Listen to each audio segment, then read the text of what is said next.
Hello, this is Dr. Paul Cottrell, and I'm going to be doing another video on the conflict between Israel and Hamas. I'm going to play first the protest that was going on Friday, I believe, in Grand Central. There's two different news reports. I heard 200 people were detained, or just under 300 people were detained. Within the protester community inside Grand Central. I did not see this personally. I was not at Grand Central on Friday. I was in Midtown today, but everything seemed pretty peaceful. You know, the weather was probably the best that we've had in a while for a Saturday, but I didn't see anything out of the ordinary. Maybe there was some protesting somewhere in the city, but I just wasn't in that area. But this is what the news report was saying on the local news channel with how they classify this. All right, this is Fox 5, okay, New York, so local channel. This was published on YouTube 12 hours ago.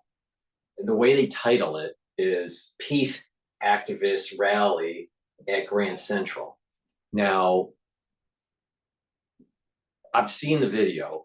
There is a reminiscence of our little hints of BLM in it, in the way that they constructed the protests in terms of the massiveness of the protests, because there were many people there, maybe as many as 1,000 within Grand Central.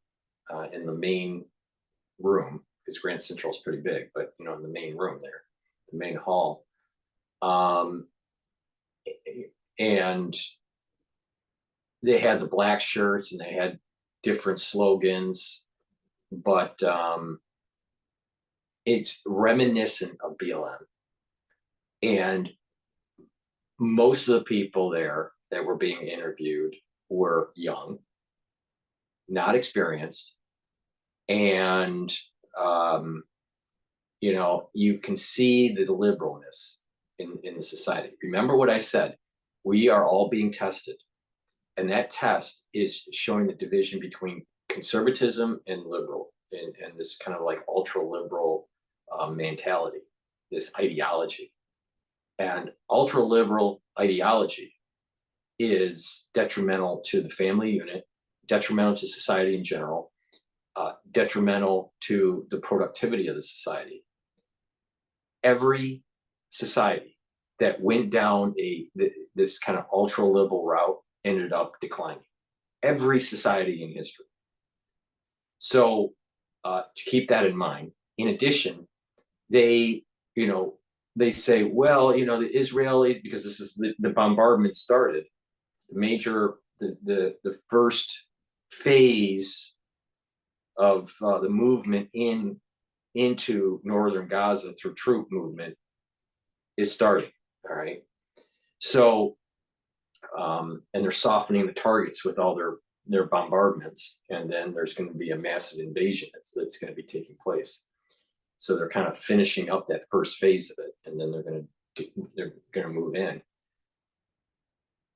These are the same people that are stating that Israel is killing civilians and there's a lot of collateral damage, which there is, but the Israelis keep on telling the Gazans, you know what, we're going in, and you know, you need to move. If you don't move, you're going to get killed. It's really simple. All right, these protesters that are trying to condemn Israel and condone Hamas and their activity are the same people that are basically saying that late-term abortions are okay. Just keep that in mind. As they tell you that Israel is killing mothers and children, you know, because of the bombardment, because of the collateral damage, which is happening. All right, I'm not saying it's not happening, but it is happening. But they're trying to reduce the amount of collateral damage, but it's not easy, because probably this type of warfare that they're going in is the most difficult type of warfare there is. And you have these ultra liberals that are trying to push policy where late-term abortions and the destruction of the family unit is so important to their agenda. So why do they care if there's so much collateral damage? Yet in this country, they keep on pushing kill babies. Do you know that abortions since 1970s have killed tens of millions of babies, or eliminated tens of millions of fetuses? Keep that in mind, that from 1970s to now, tens of millions of children have been eliminated. Far more than anything that Israel did through collateral damage of bombing Gaza or any of the Arab nations. To keep things in perspective, that's why I'm saying that the split between conservatism and this ultra-liberalism is becoming very clear on who's going to be blessed and who's going to be cursed. I am not wrong on this. Demonstration right here at home. Palestinian supporters staging a sit-in at Grand Central. At one point, there were so many protesters, the terminal was closed. Michelle Ross is at Grand Central with the latest. Grand Central's main concourse taken over by this massive group holding a sit-in protest during the transportation hub's busy Friday night rush hour. We believe that life is precious, and the bombs that Israel is continuing to drop on Gaza is endangering the 2.2 million Palestinians of Gaza and also the Israeli hostages. The group, made up mostly of Jewish New Yorkers, is calling for a ceasefire in Gaza. Hundreds were escorted out by police with their hands in zip ties behind their backs. Police at one point only letting ticketed customers. Notice this is why I say that this is very similar to the BLM fiasco that we were seeing in New York. The T-shirts are black, okay, and it's saying ceasefire now and not in my name. All right, there were many black people there. All right, and you could hear in this video saying, oh, most of the protesters were Jewish. No, I don't believe that for a second. I don't believe that for a second. I think that's total bullshit.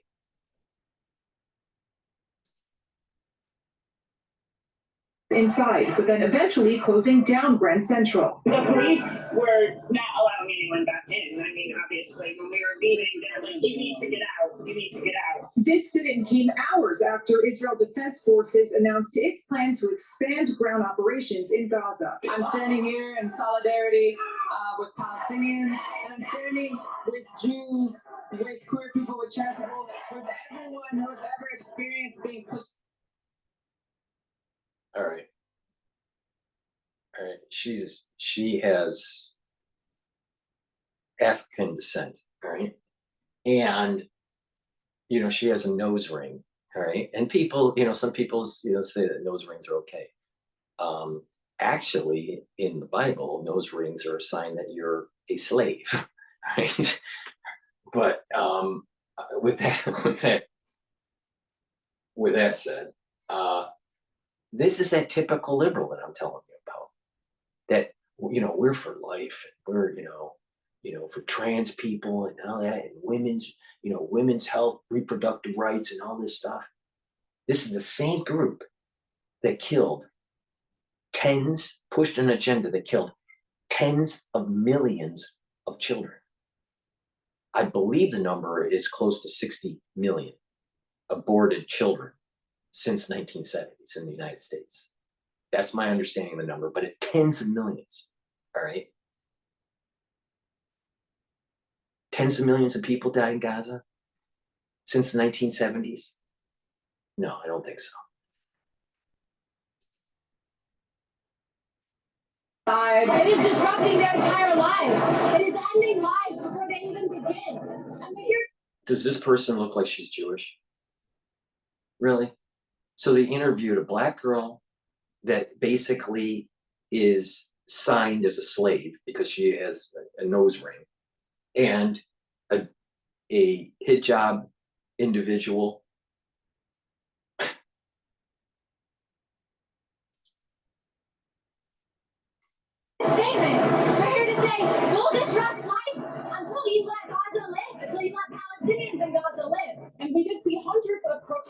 being taken by police onto both Department of Correction buses and onto MTA buses with their hands.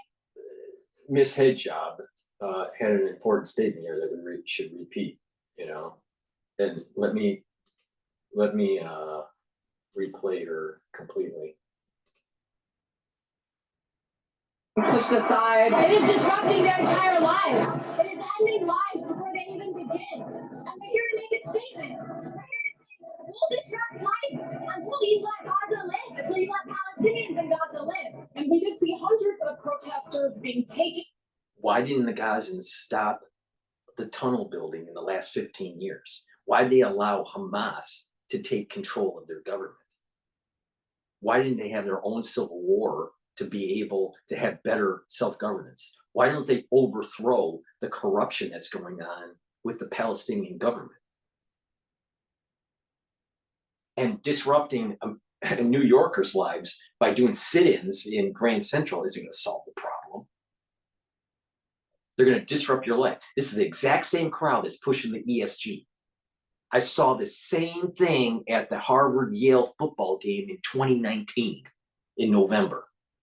The famous game where they did the 45-minute, sit-in during halftime on ESPN. All right, I was literally at that game. It's the same people.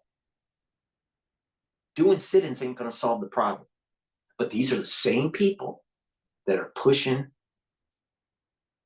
anti-family, destruction, destruction of fetuses, and doing late-term abortions, pushing this, anti-fossil agenda for energy.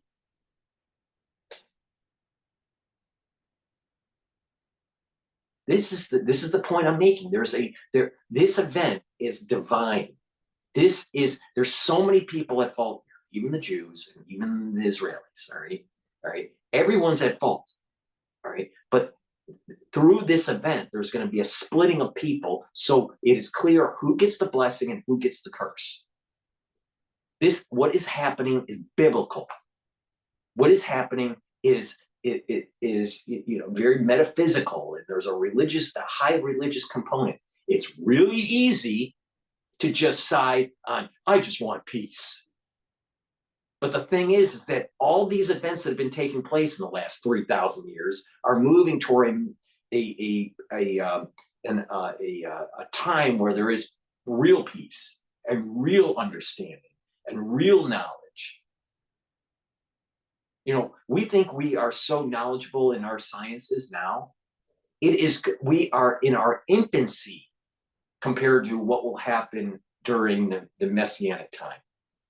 The knowledge of the blessing and the knowledge that is gained of our understanding of the universe and our understanding of biology and our understanding of all the sciences, the soft sciences and the hard sciences, in medicine and in physics and all this, it's going to explode. It's not by mistake that the Baal Shem Tov, when he was around, right, and when he was expanding his understanding of Torah, that was the beginning of really the industrial age. All right, there's a correlation to this, where there's these concepts that come from a very Kabbalistic point of view that gets taught and written down and gets expounded upon. There's an energy from that leads to further secular knowledge. Secular knowledge does not happen in a vacuum.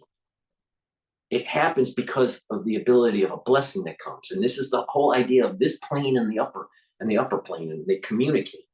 When the upper plane is not communicating with the lower plane and vice versa, then you're not going to have progress that takes place in the society. What I am saying is extremely high level intelligence. Now, the scholars, of this world, some of them will follow what I'm saying. Others do not. They don't understand. They think it's only this plane. But there's an upper plane that provides blessing. Not only that, we have to do things in this plane to be able to elevate the sparks to allow the blessing to come down. So it doesn't just come down, there's a rise up and then come down. The way we act depends on what kind of blessing we get. This is very high level, high intelligence, extremely, metaphysical.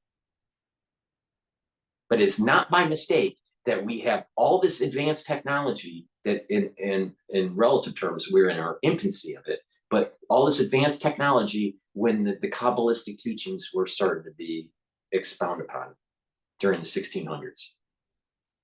It's not by mistake. And the same thing, once we move towards the Messianic era, there is going to be an amazing amount of understanding that takes place in this world. And it'll be so advanced that what's going to happen is that the human body will be almost angelic. Almost. So we got these clowns, liberal clowns from, Sodom and Gomorrah, New York City, it's amazing. By police onto both Department of Correction buses and onto MTA buses with their hands in those zip ties. It's unclear where they'll be taken. Reporting outside Grand Central, Michelle Ross, Fox 5 News. Okay, so that is the peace protests in Grand Central, but there's an element of BLM in there. The way the t-shirts were, the size of the protesting, the difference of the cultural groups, right? In BLM it was mostly blacks, right? Some Latinos and some whites, but mostly blacks. In this case, it's mostly whites, a lot of Jews, but to say that all most of them or all of them were Jewish is total bullshit. It's total bullshit, because why would, first of all, not all Jews are this kind of crazy liberal. Second of all, why a Jewish person is not going to be going to one of these, a middle of the road Jewish person is going to stay away from these types of things, because you don't know if it can turn on you. Even though you're going to a rally that you may agree with, right? Let's say you're a Jewish person, you agree with this Palestinian ceasefire stuff, which I totally disagree with. But let's say that you do agree with it. You don't know that the conditions in that environment could turn on you. All right. So Jewish people aren't going to be wanting to go in mass like that. That's fucking bullshit. Right. But the thing is there are a group of Jews, hardcore, that are pushing for peace in Gaza. But again, most of them are these ultra liberals. And again, what did I say? Israel's being cursed and the Jewish people are being cursed because of the ultra liberalism that has taken hold in the society. Half of Israel does not follow Torah. Half of Israel doesn't know much about the mitzvahs. All right. That's a fact. All right. That is not sustainable in terms of moving the country towards a messianic age and the blessing that comes to all of the earth when that happens. All right. But, liberals think that they understand the world, that they really understand ESG, that they really understand, all the inner workings, and not realize that BlackRock is actually hurting them in a certain consumer behavior so they can make money on ESG ETFs. Same thing with crypto. Everyone had this mindset of crypto, but you're just getting pigeonholed in, and you're going to be slaughtered. You're going to be slaughtered at the gate. A lot of people are dumb, man. A lot of people are dumb. Okay, now what I'm going to do is This is CBS discussing the bombardment.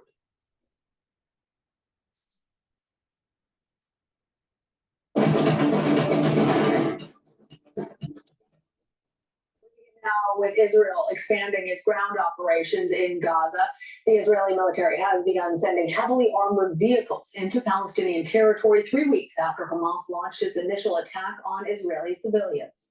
As the tanks rolled into Gaza, the skies lit up from airstrikes. The extent of Israel's movement is still unclear, but 2 U.S. officials tell CBS News that this appears to be a rolling start to a ground invasion. Let's bring in CBS News foreign correspondent.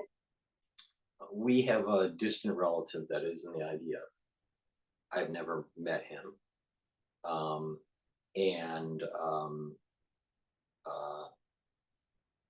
We have relatives that are like 2 degrees of separation from 2 people, friends that died from the original attack, all right, in the South on that first day. Okay. But we have, you know, a distant relative that's in the IDF, paratrooper, medical unit. Okay. I'm going to tell you something that no one has told you. All right. And the ones that are in the military would know this. All right. What's going to happen is this is there's going to be forward deployment of troops, and they are going to move in. All right. And they're going to have a medical unit behind them. All right. But you'll also have individuals within the forward unit that can do superficial kind of stabilization of the troop that was wounded. All right.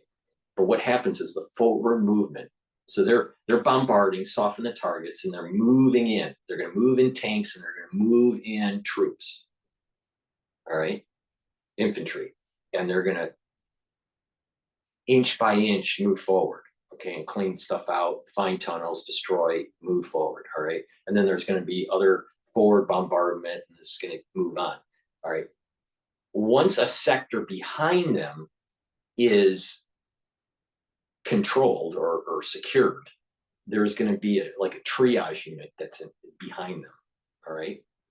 And then they'll be able to, there's this golden hour that if a troop gets hit and is wounded, there's that golden hour. This kind of was developed in Korea and in Vietnam. I think more in Vietnam.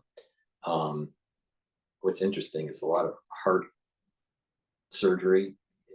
Some of the methods and some of the advances came right out of the Korean War. All right, but that's a side note.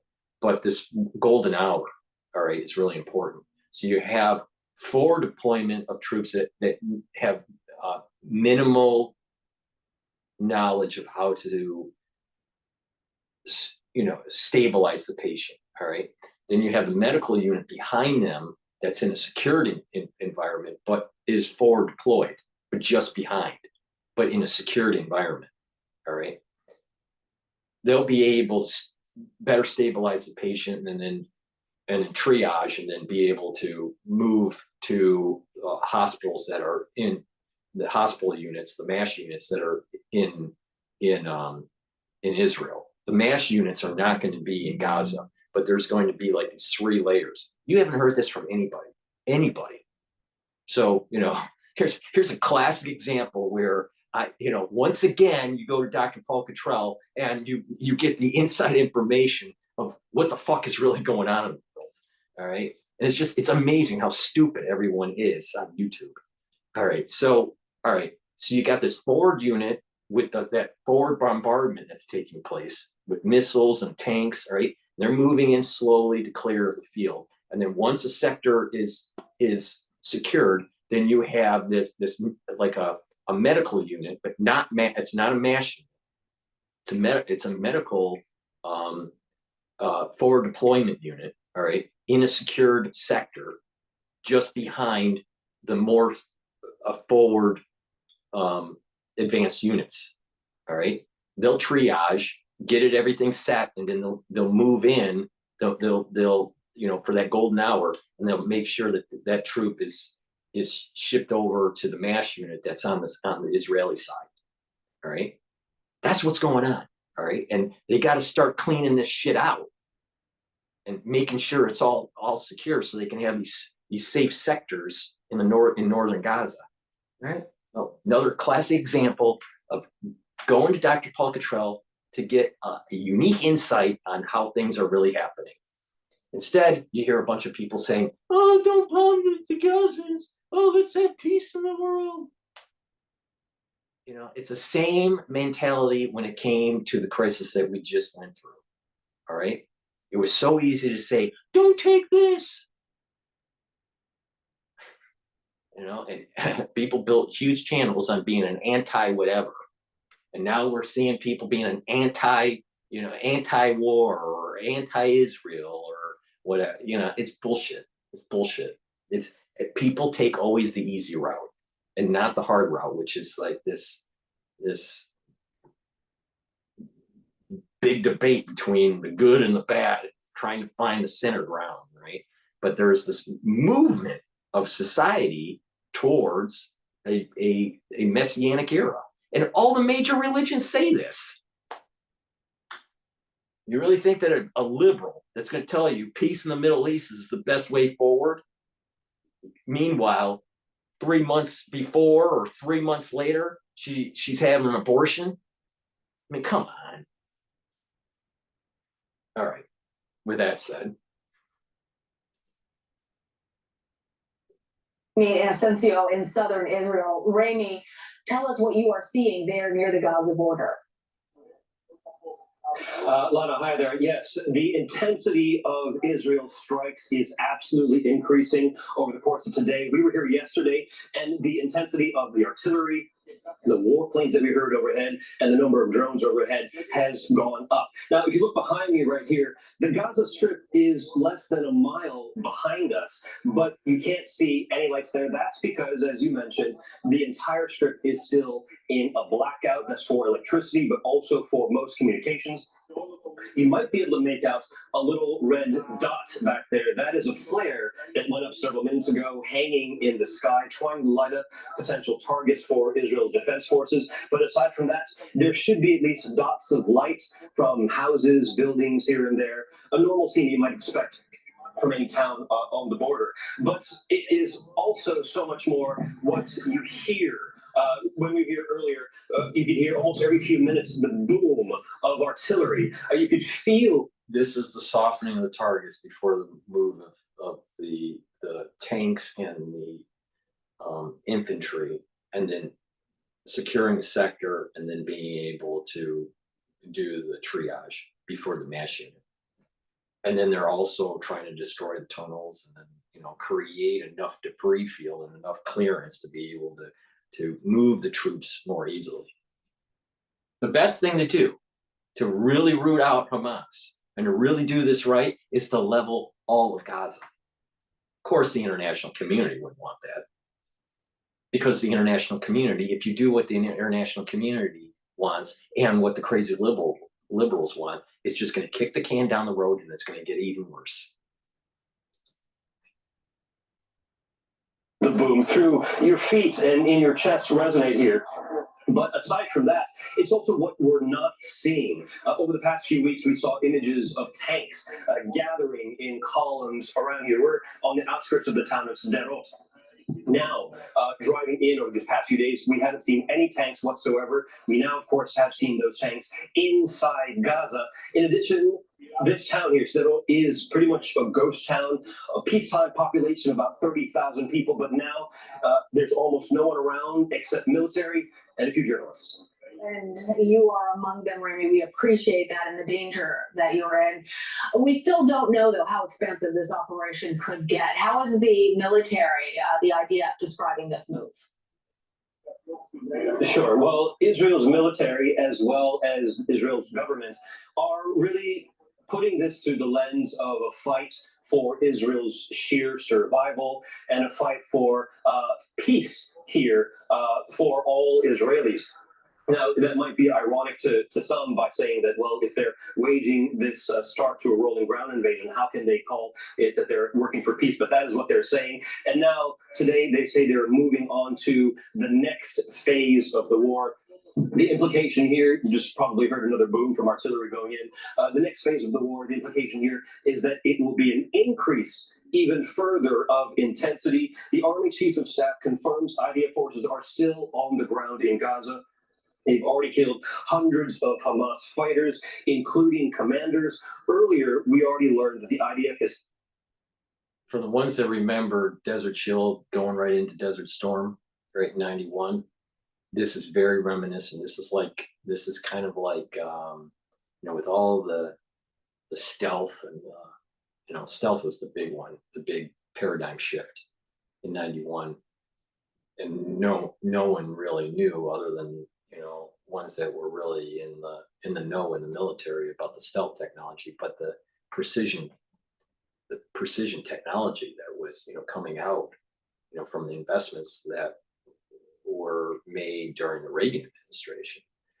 Even though it was Bush Senior that ran the war, it was all the military technology investment and discovery and development that really executed the war in Iraq in 91. This is very reminiscent of that. This is kind of Israel's Iraq war, right?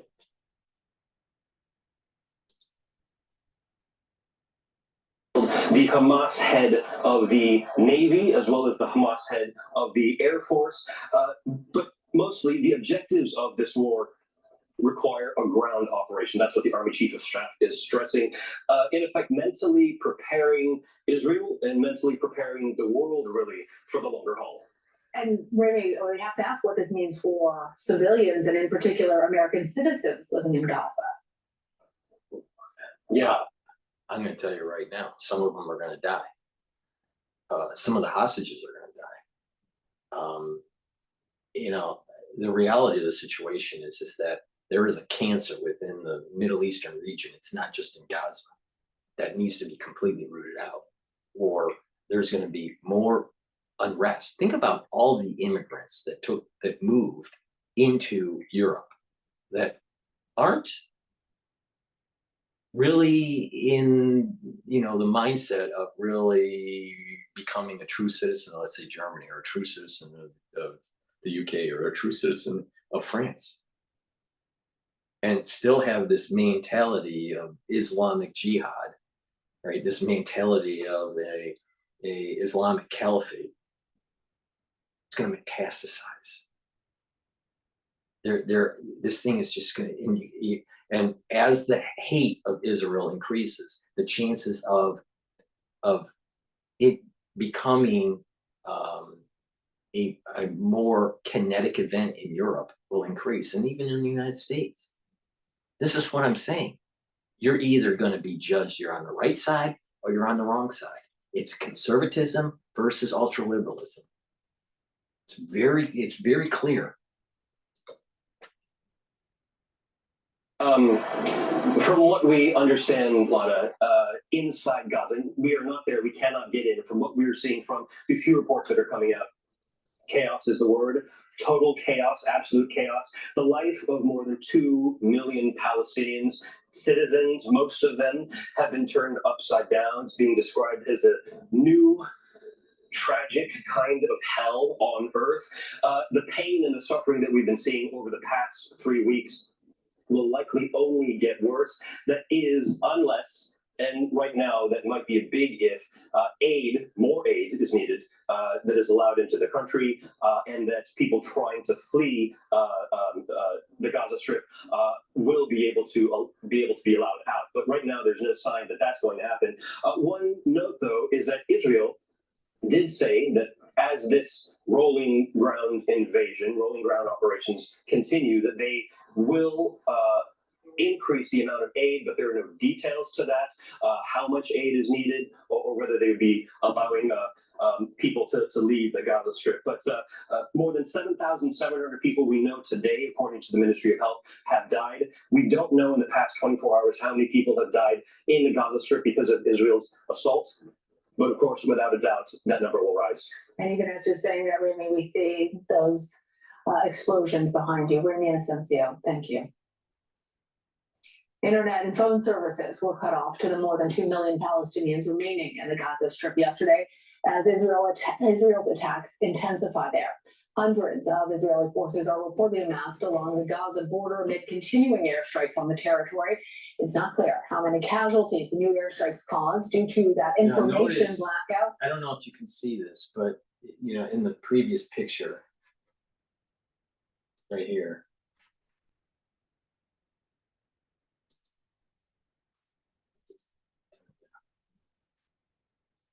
these tanks that are shooting, all right, they're dug in, okay, and they're doing that forward shooting, right, and they also have missiles that are coming from aircraft, right, and even naval hits, right. So there's this three-pronged attack. But as the front line starts to move more south along the Gaza Strip, what's going to happen is these tanks are going to move forward and dig in, shoot, move forward, dig in, shoot, move forward, dig in, shoot. All right. Probably another person that other people haven't told you that.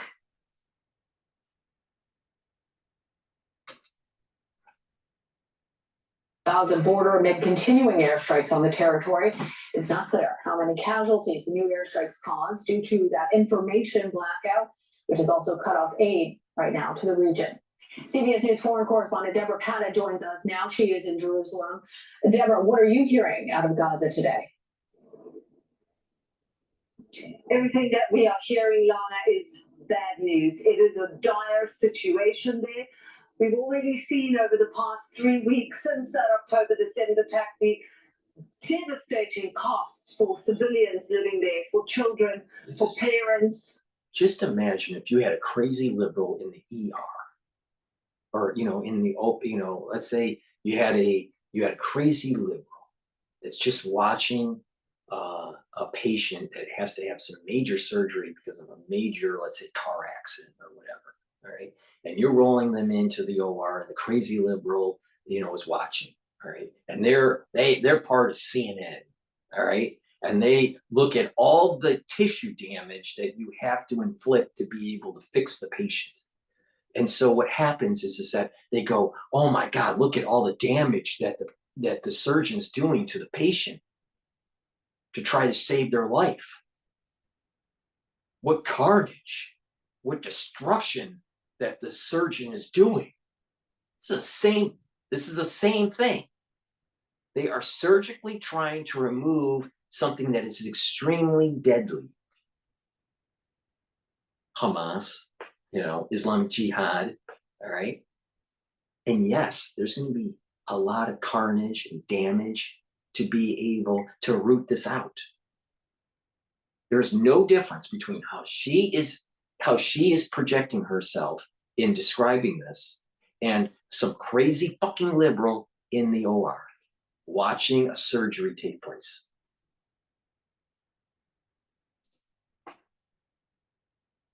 And that is only increasing. Our CBS producer, who is in Gaza and has been reporting from inside Gaza since the very beginning 3 weeks ago, he tells us that there are hundreds of people streaming towards one of the hospitals that he visited, Al-Shifa, desperately looking for relatives, hoping against hope that they may find them there. People are also heading towards the hospital to seek shelter, to maybe stay there overnight because their home no longer exists. They have lost everything. You see entire neighborhoods that have been reduced to rubble, and sometimes entire families have been crushed beneath the ruins of those residential buildings. And what we're also seeing is the children. We're finding more and more children suffering devastating injuries, being taken to the hospitals, but they cannot be treated because everything is running out. notice all the debris, from the bombardment. All right. Now you got to remember that strip, the Gazan strip, even though it's going like north-south, right? But it's very thin, very similar to like Manhattan. And the Israelis can move their troops along that eastern border, all right, and start just bombing, right? So this is what I mean by move forward. There's two fronts they're in the Gaza Strip. All right, there's two things that can be happening here. You're hitting the northern. They're focused on the northern, right? But there's also tunnels within the southern area too. In the middle area, right? So as they're trying to sweep the north, right, they're moving and they're doing the forward deployment, moving south, right? But they're doing missile strikes from air on all of Gaza. Same thing with the Navy hitting from the sea, right, Mediterranean, into Gaza, and you have the tanks that are in the northern area hit, right? But then the tanks can move in. Some of the tanks can move in, and the infantry can be moving in, and they're doing support, right, and soften up more targets. But some of the tanks are going to be moving along that eastern border of Gaza and start lobbing. Because it's so thin, it's easy to lob, especially if you're hitting both ways. You're hitting, from the sea and from the ground. And you can have tanks, a whole battery, several batteries of tanks along that whole eastern border to lob the north, the mid, and the southern part of Gaza, right? But you're also going to have some tank deployment going into the north and starting to sweep going southward. Because this debris is going to be more difficult when they're striking these things, they're not doing it randomly, right? They're thinking, okay, this is the path that we're going to be probably going. Yes, once you start the ground invasion, the plan, all that planning goes out the window, right? But the original plan is that, okay, here's the path. We're probably going to go down this way. We're going to knock this down, knock that down. The tanks are going to move here, and so there's a somewhat of a orchestrated effort to try to minimize damage on the Israeli side when they do the ground invasion. And then, they're calling up these, many times, not all the time, but many times they give the warning that building is getting hit. But, keep in mind that, there's a lot of debris. And so, you're in a tank and it'll slow down your movement. Tanks can go over this, but, and they can use the rubble as a way to kind of protect the tank at times. But keep in mind, Gaza's thin, and there's that eastern border, and that whole Israel's tank batteries can also be alongside of there and just keep on lobbing north, south, mid, Gaza all day long. In Gaza, there is no fuel. It's very, very much in short supply. Water is running dry, and medicine, life-saving medicine, is running dry. And doctors say all they can do is provide words of comfort. And we're also seeing devastating images of children who are clinging on to the hope that their parents may be alive. So many of them have been orphaned. And of course, the blackout there is causing absolute panic, because normally after each bombardment or each raid, people would phone each other in Gaza to check that their relatives are okay. They can no longer do that with all communications having been cut off. Lana?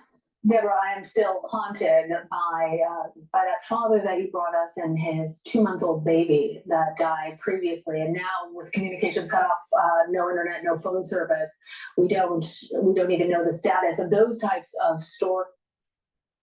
So the main anchor, who looks liberal, I'd like to understand, what's her position on traditional family? What's her position on abortion rights? Before you make that statement, right?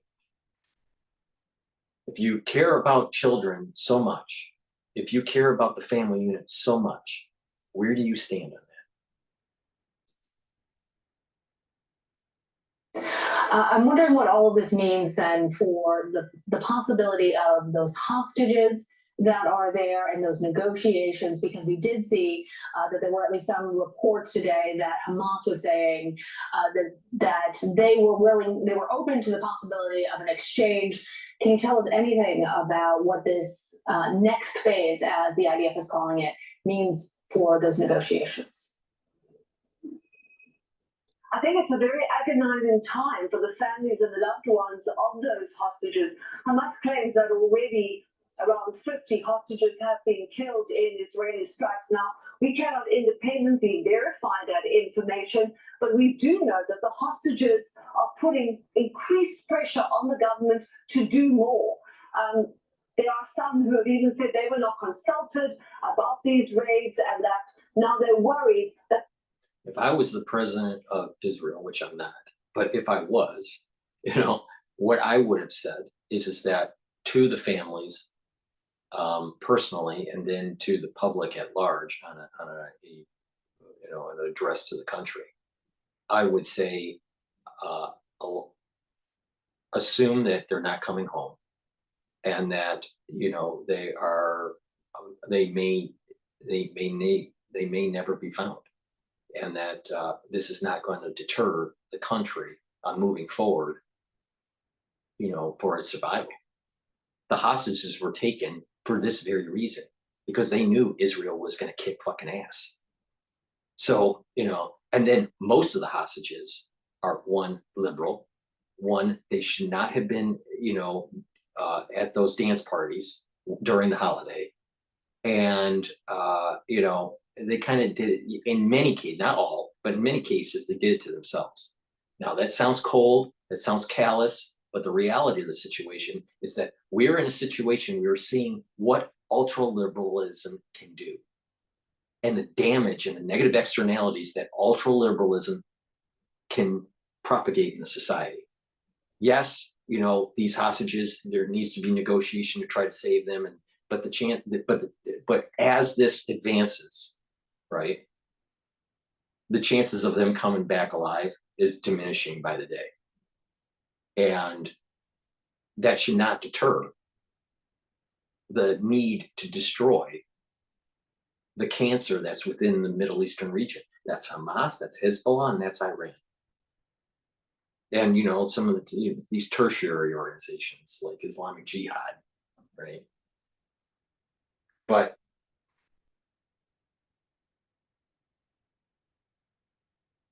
gotta be tough. And what it is that, these liberals, it's like, well, I'm afraid to do anything because I'm held hostage. How's that any different than individuals in society being afraid to stand up to some of these violent crimes that are taking place in the inner city, right?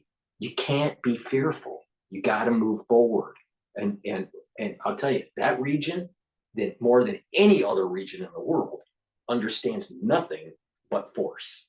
And the moment that you are somewhat timid, they're going to take advantage of you. That's the reality. That's the way the real world works.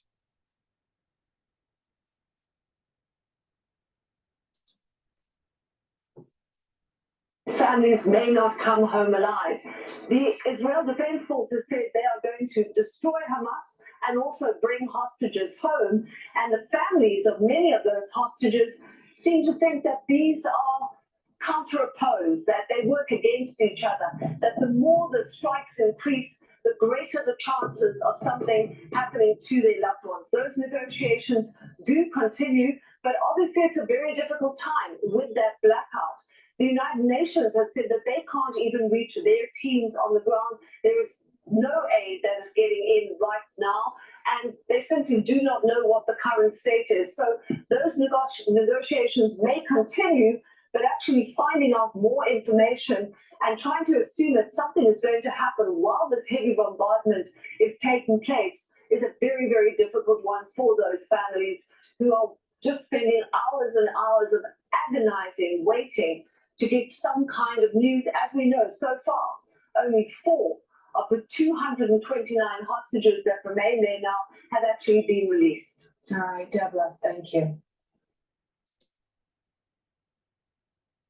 And who put them in harm's way? Hamas. So I don't feel, hopefully they come back alive and unharmed, but chances are they're not. And the thing is that this is so big that, this thing is so big that 220 people that are hostages dealing with a potential peace in the Middle East and moving into a messianic era, and this is one of the staging the stepping stones for the stage process to get there is well worth it. Right? It's the same argument. Well, there were an awful lot of people that died during D-Day.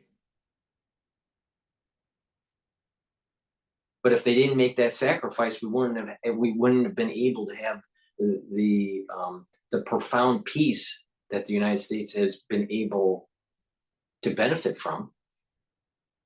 So there's there are people that there has to be certain types.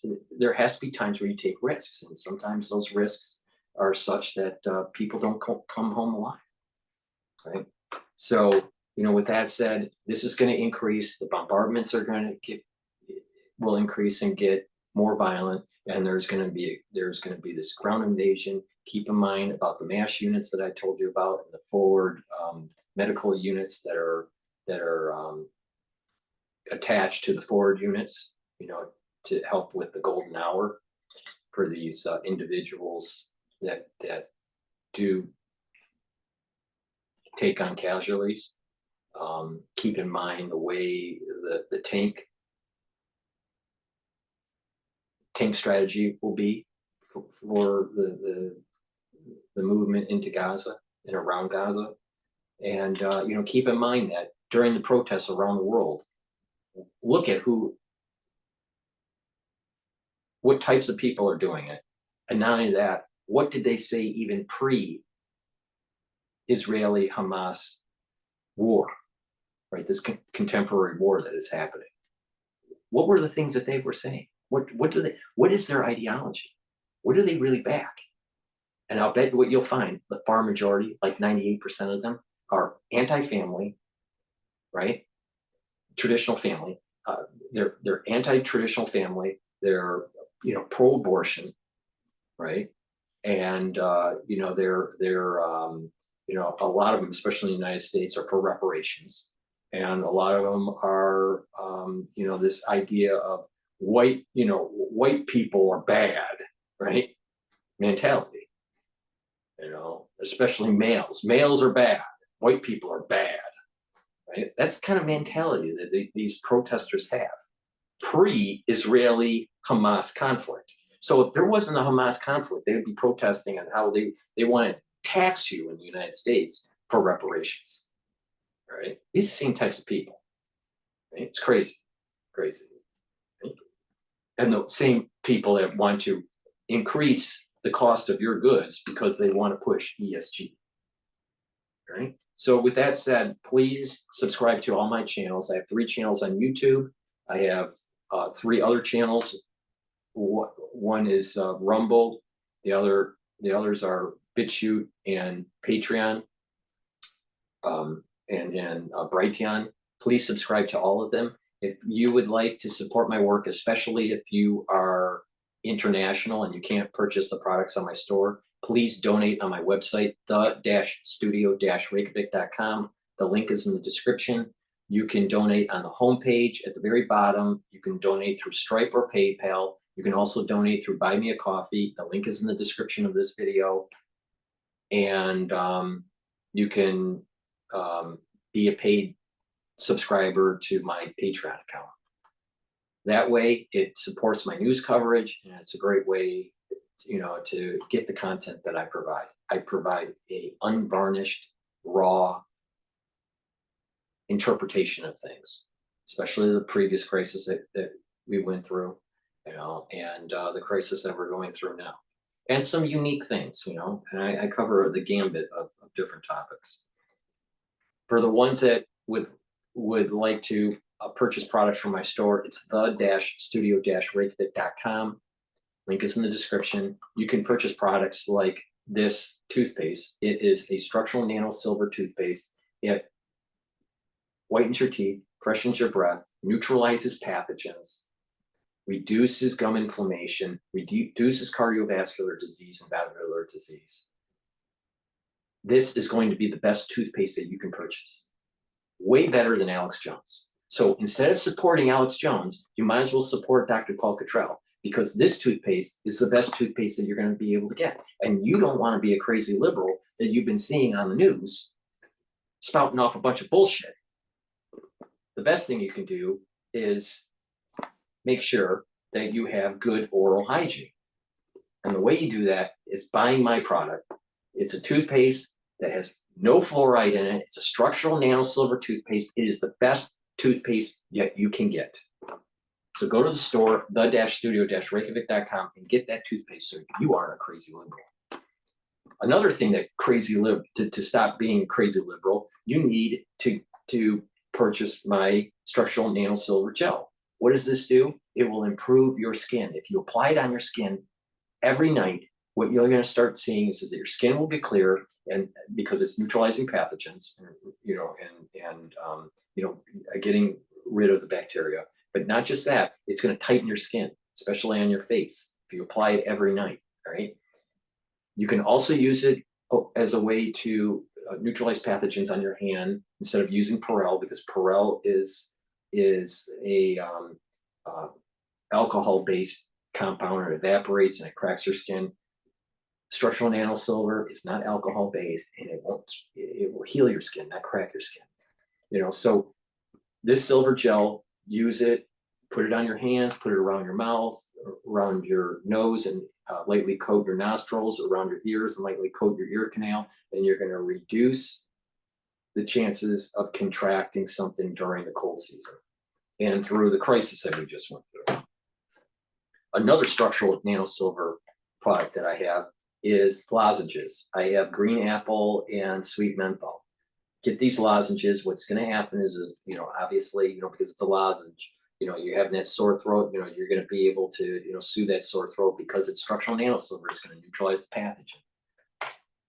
I partnered up with Rainbow Herbals, and Gail from Rainbow Herbals has made these deodorant bars made in citrus and in peppermint tea tree. They are made from essential oils from the Himalayas. It is an extremely high quality product. This quality of product will help to detox your body, but not just that, it can be used as a deodorant.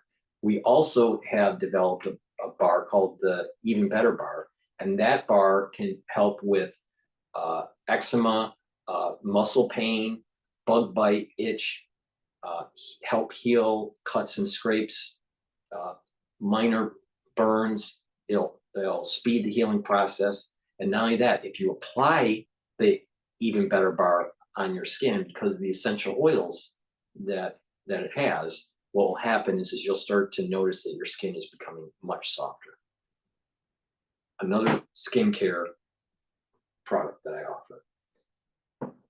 I also have structural nano silver toothpaste, or not toothpaste, soaps. So this soap, this structural nano silver soap, I have, I think, 5 different scents, and this one happens to be oatmeal, but I also have lemongrass and peppermint and charcoal tea tree and another one that I can't remember.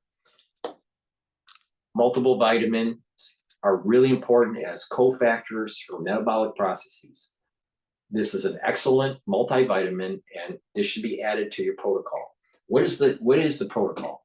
What is the anti-aging protocol? It is using structural nano silver products like liquids and gels to neutralize pathogens. All right. I take Max 35 every day in a teaspoon. It's a liquid. I swish it in my mouth for about 20 seconds, 30 seconds, gargle with it 20 or 30 seconds, and then swallow it. But what is that doing? That is neutralizing the pathogens in your oral cavity and down your esophagus. And when you're doing that, what's happening is that you're reducing the chances of the major entry point, right? There's 3 major entry points, really 4 major entry points, but not the only ones, but major ones of pathogens getting in to your body. It's through your eyes, your ears, your nose, and your mouth. All right.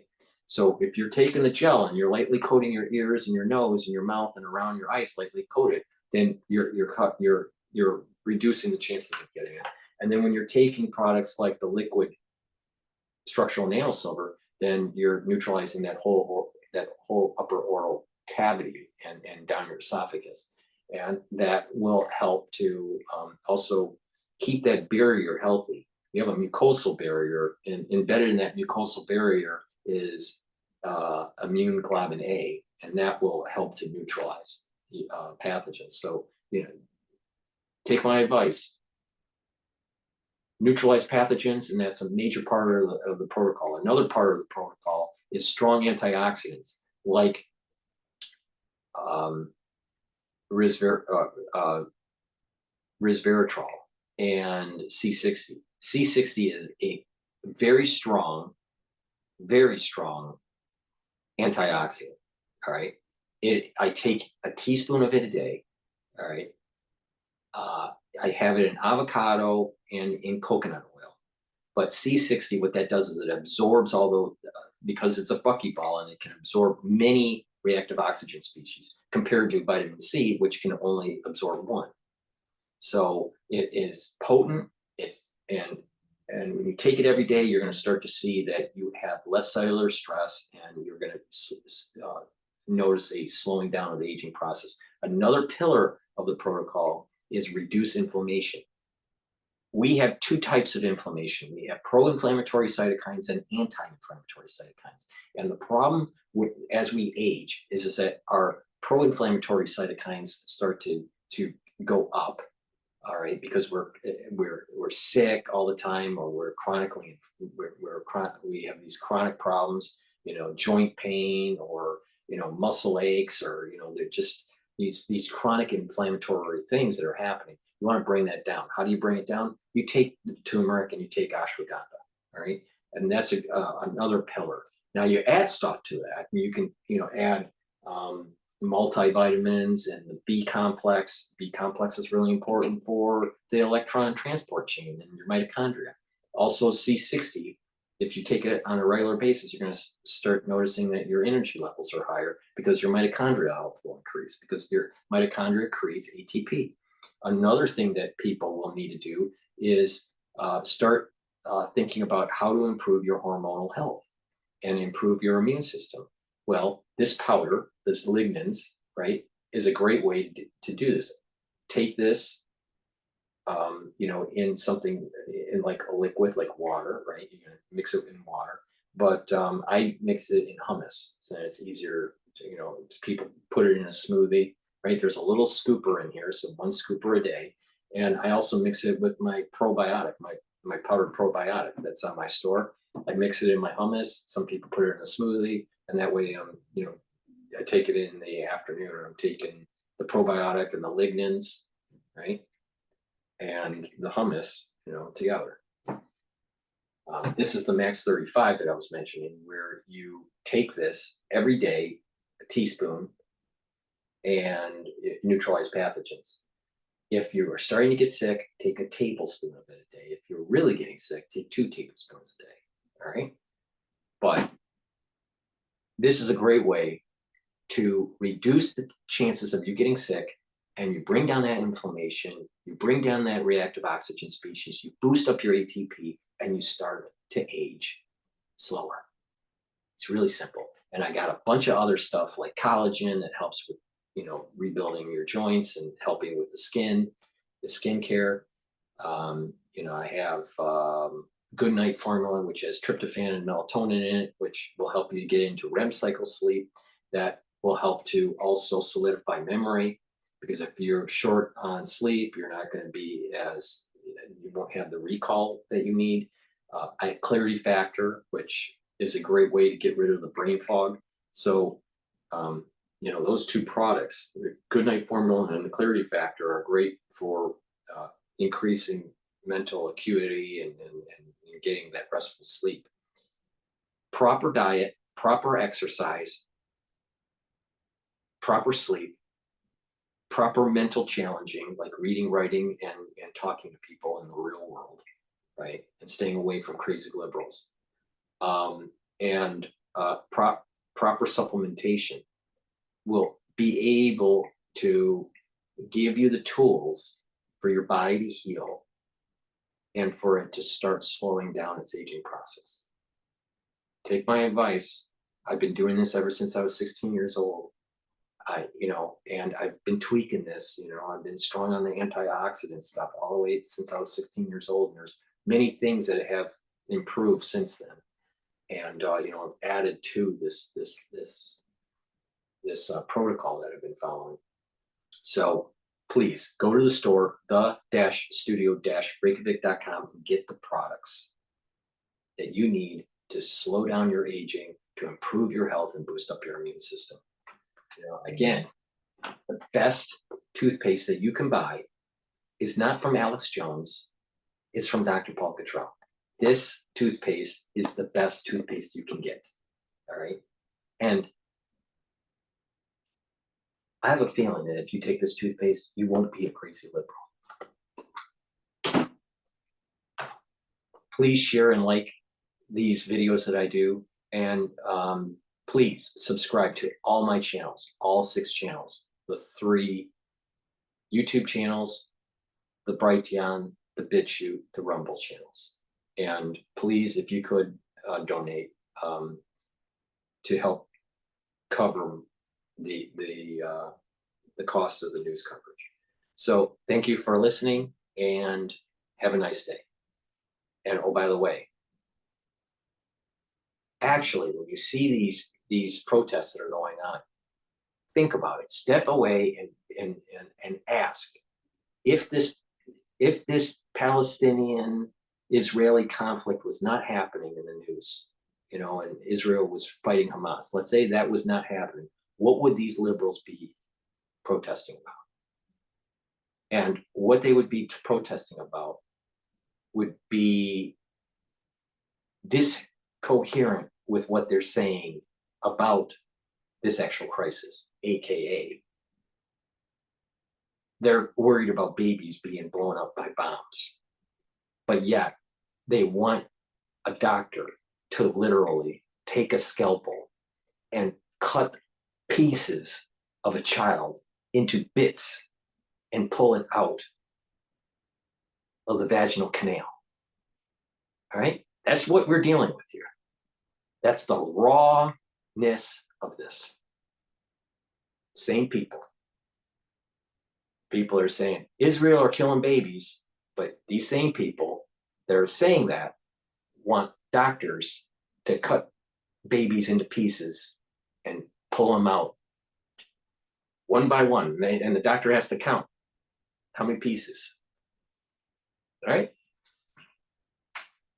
Get educated. And don't be a crazy liberal. Thank you for listening, and have a nice night.